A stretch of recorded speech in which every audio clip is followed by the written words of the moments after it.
Alright, so the last video I left off, I was telling you a story about how when I was a young fella and man, I think I must have been about 8 years old, 8 years old, 10 years, I don't remember, I was young. And I fell through the ice. I was wearing a wool coat.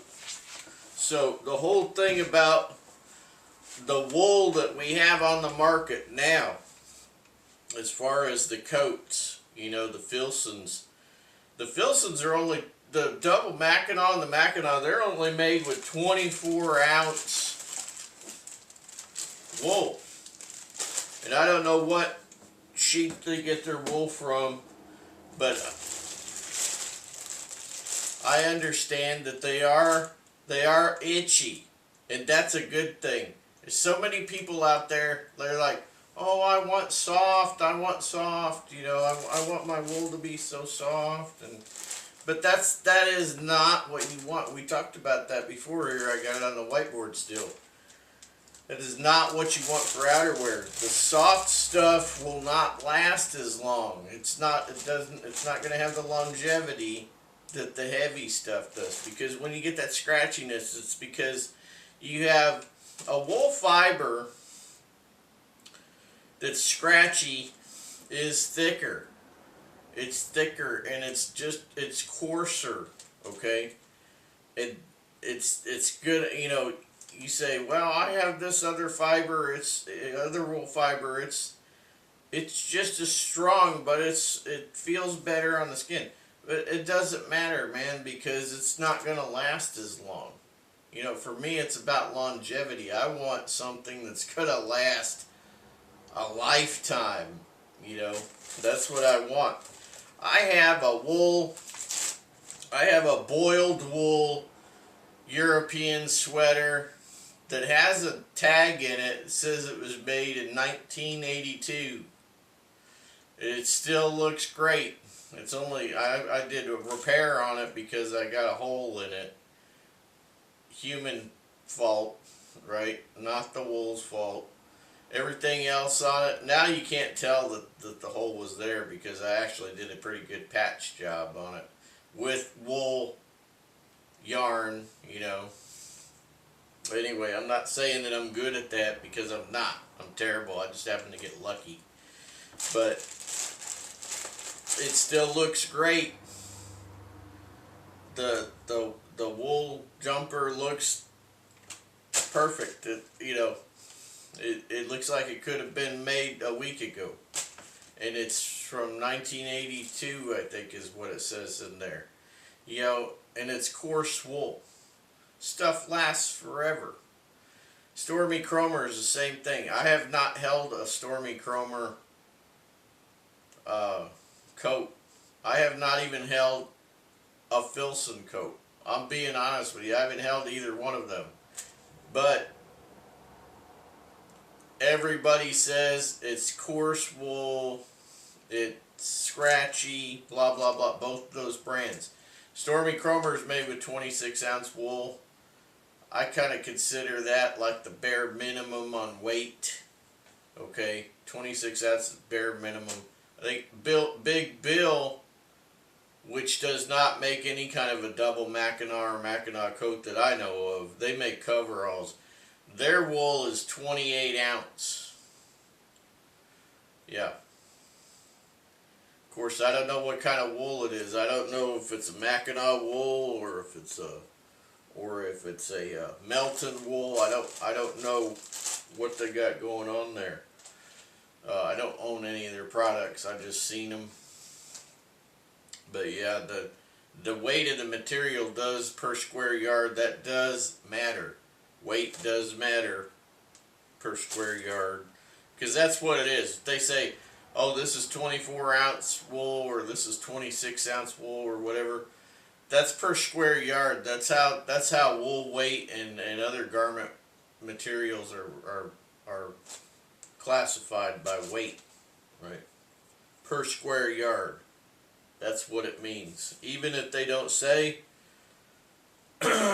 even if they don't say per square yard, that's what it is. It's per square yard, because that is an industry standard. Hopefully everybody's being honest and sticking to that, right? So yeah, I showed you guys, I got this ball of Cheviot wool from Scotland, and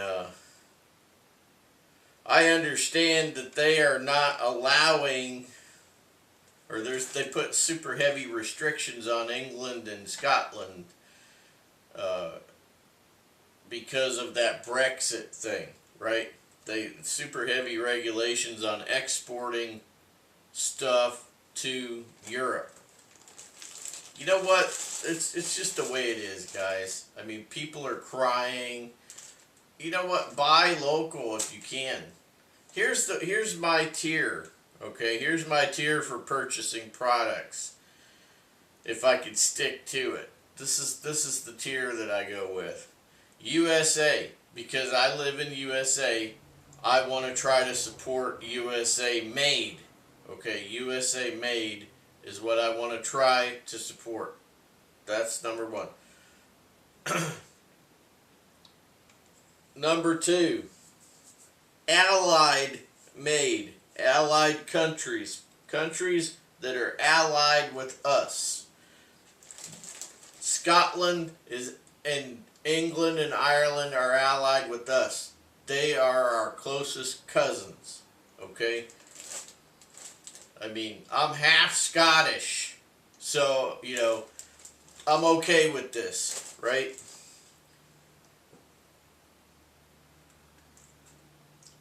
I have some very weird genetics. I don't usually talk about that. But half of my genetics come from a Scottish person. So anyway,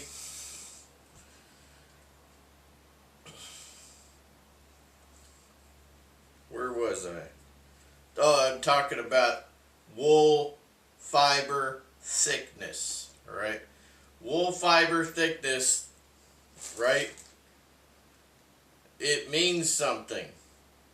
You gotta go with long fibers that have a larger diameter. The microns is what they measure in, okay? So a long fiber with thickness, okay, that's what you want in a fiber, right? Now this Cheviot wool is a long fiber and it's thick. It's 27 to 33 microns on average, I think, is what you're looking at there. Shetland is pretty close too, but I'm pretty sure that Shetland has a combination of longer and shorter fibers. Not short fibers, but shorter fibers. So Shetland is a very good wool. It's very... Shetland wool is used a lot. Okay, Cheviot wool, you don't see it as much. I mean, I'm not sure that people know a lot about Cheviot out there. Okay, but it's a Highland sheep, and now it's popular in Spain and other places. Yeah. So the Cheviot wool has a long fiber, helical in nature, right? Like a DNA, a half strand of DNA, right? So it's helical in nature, and it has a thick, you know, it's a thick fiber. So that makes it very, very desirable for wool outerwear. Your sweaters, jumpers, right? Sweaters / jumper, okay? And coats, you know.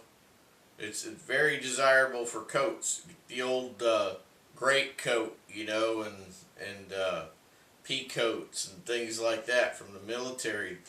Those are Melton wool, a lot of them, but some of them are also, you know, jacquard looms, you know, knitted style.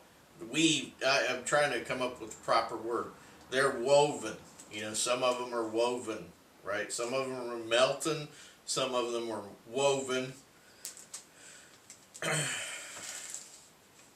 There's a lady that in Scotland that does wool, and her company is called Woven in the Bowl and Woven in the Bone.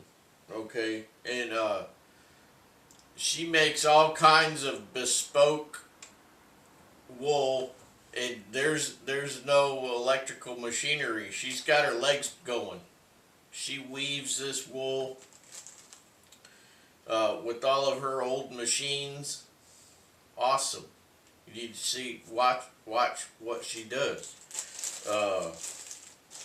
Anyway, she makes some stuff. You know, all that stuff over there in Scotland, and you know, Harris, Isle of Harris, and all these other Hebrides Isles, where that's where half of my family comes from. They got all of these cottage industry makers there. And this is really what we need to get to. We need to get rid of all of this Chinese stuff. That the companies are going to China. We need to get rid of that. We all just need to concentrate on cottage level industries if we can. But I'm straying from the topic. The topic is the wool garments and coarse wool.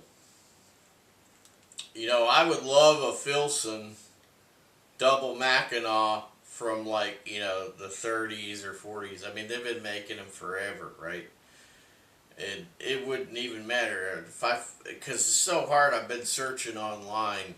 It's so hard to find anything. It doesn't even matter if it's green or if it's of tartan. It doesn't matter as long as it's from the 1930s, 1940s, you know. And especially, I need a bigger size. So that's because there's all these kid sizes. I call them kid sizes as a joke. Please don't be offended.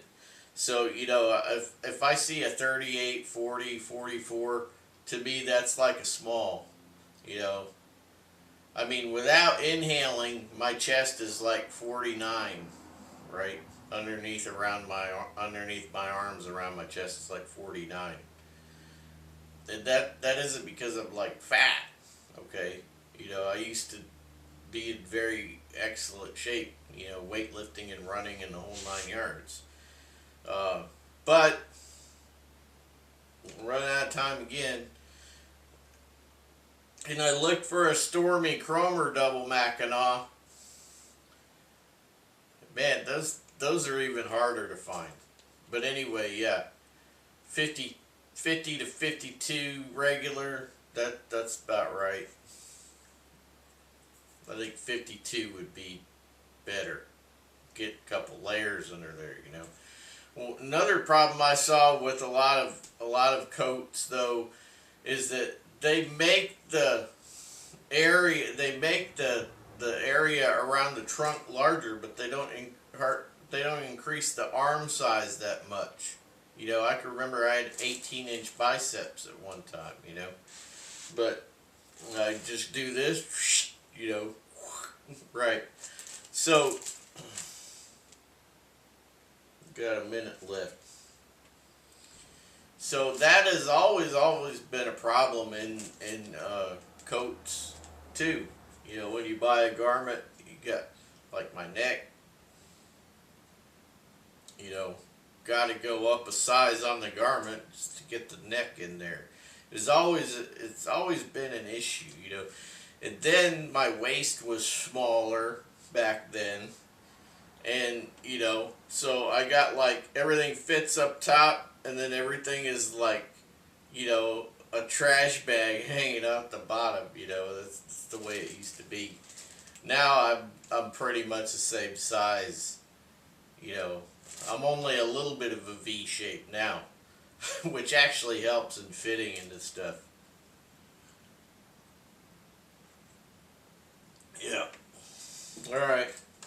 Better turn it off or I'm going to go over my 15-minute mark, right?